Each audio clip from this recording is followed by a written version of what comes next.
तमिलनाडु की एक बहुत ही इंटरेस्टिंग और डरावनी स्टोरी आज मैं आपको सुनाने वाला हूँ, जो आप में से ही किसी ने मुझे सेंड की थी। इसलिए अगर आप स्टोरीज के फैन हो, हॉरर के, मिस्ट्री के फैन हो, तो ये स्टोरी आपको बहुत ज्यादा पसंद आने वाली है।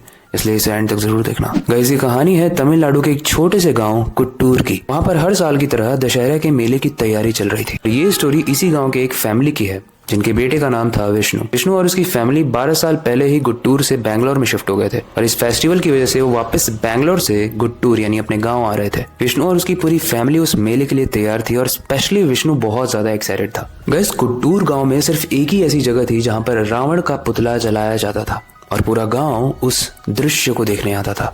अब जैसे बाकी जगहों पर कोई भी जला सकता है रावण को, लेकिन कुट्टूर गांव में सिर्फ वहां के पंडित ही मिलकर जला सकते थे और उन पंडितों के अलावा किसी को भी रावण को टच भी करना अलाउड नहीं था। अब हमारी स्टोरी का छोटू विष्णु पूरे तरीके से तैयार होकर अपने कजन्स के साथ मेले में घूम रहा था। वो पूरे मेले में कई अलग अलग जगहों पर गया।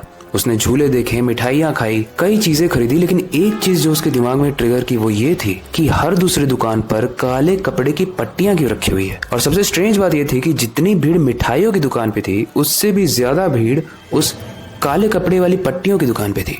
जब विष्णु ने पूछा कि ये सब क्या हो रहा है, तो उसके बड़े भाई ने बताया कि जो गांव के बच्चे हैं उनको ये काली पट्टियां दी जाती हैं और जैसे ही रावण जलता है, इस गांव के बच्चों को कहा जाता है कि अपनी आंख पर वो काली पट्टियां बांध लो। विष्णु को कुछ समझ में नहीं आता, ये क्या बात हुई? हम तो रावण को ही जलते हुए देखने आए और वही ना देखें। मगर वो उस वक्त के लिए उस चीज को इग्नोर करता है और वापस से मेले में घूमने लगता है। गाइस, अब 5 मिनट थे रावण को जलने में। बहुत सारे लोग एक्साइटेड थे, बहुत सारे लोग डर भी रहे थे और तभी जैसे ही रावण जलने वाला होता है, बच्चों को काली पट्टियां डिस्ट्रीब्यूट की जाती है एग्जैक्टली उसी तरीके से जैसा विष्णु को एक बड़े भैया ने बताया था और उन्हें कहा जाता है कि अपनी आंखों पर काली पट्टी बांध लो। सारे ही बच्चे जिनके आंखों पर पट्टी बंधी हुई थी वो मेले के दरवाजे पर इकट्ठे होते हैं। ऐसा लगता है कि जैसे ही रावण चलेगा वो सब वहां से भाग जाएंगे। ये सब देखकर विष्णु बहुत आश्चर्यचकित हो ही रहा होता है, तभी उसके पापा एक काली पट्टी लाकर विष्णु के आंखों पर बांध देते हैं। विष्णु ने पापा से पूछा, पापा ये सब क्या हो रहा है, मुझे रावण को देखना है।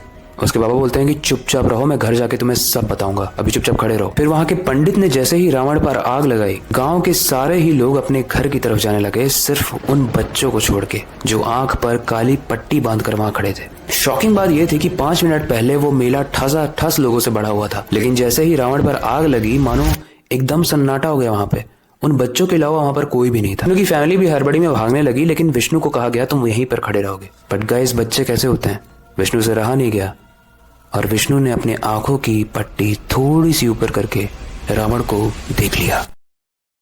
जैसे ही विष्णु ने ये किया, उसकी आंखों और उसकी कानों से बहुत तेजी से खून निकलने लगा। उसने जैसे ही रावण को देखा, वो रावण को देखते ही वहां पर एकदम जम गया, जैसे वो हिल ही नहीं पा रहा है। उसकी आंखों से, उसके कान से खून निकल रहा है और एक तरीके से उसे एक दौरा पड़ रहा था। वो पूरे तरीके से डर गया था और उसे एक श्राप लग गया था, जिसके कारण वो चीख कर चिल्ला रहा था। वो 15 मिनट तक इतनी जोर से चिल्ला रहा था जिसके कारण उसका वोकल कॉर्ड फट गया और अजीब तरीके से एयर भरने की वजह से उसकी मृत्यु हो गई। जब वो चिल्ला रहा था तो उसके पेरेंट्स भागकर आना चाहते थे उसके पास, लेकिन वहां के पंडितों ने उन्हें रोक दिया।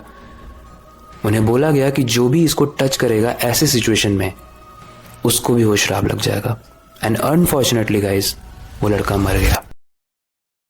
आज भी तमिलनाडु के इस कुट्टूर गांव में माना जाता है कि रावण का एक कर्स है। ये कर्स क्यों है, इस पे तो हम किसी और स्टोरी पर चर्चा करेंगे, क्योंकि राइट नाउ हमारे पास ऐसा कोई सॉलिड एविडेंस नहीं है। बट सोचने वाली बात है कि ऐसी चीजें पॉसिबल हो सकती हैं। हम तो बस यही सोचते हैं कि बच्चा कितनी भी ज्यादा प्रॉब्लम में हो, अगर कोई श्राप भी है तो पेरेंट्स लड़ के उसे बचाएंगे। बट इस स्टोरी में थोड़ा डिफरेंट चीज हुई। वेल, आप क्या सोचते हो, उसके पेरेंट्स ने सही किया उसे ना बचा के? वेल, शायद श्राप लग जाता या फिर शायद नहीं भी लगता, वो बच्चा बच सकता था।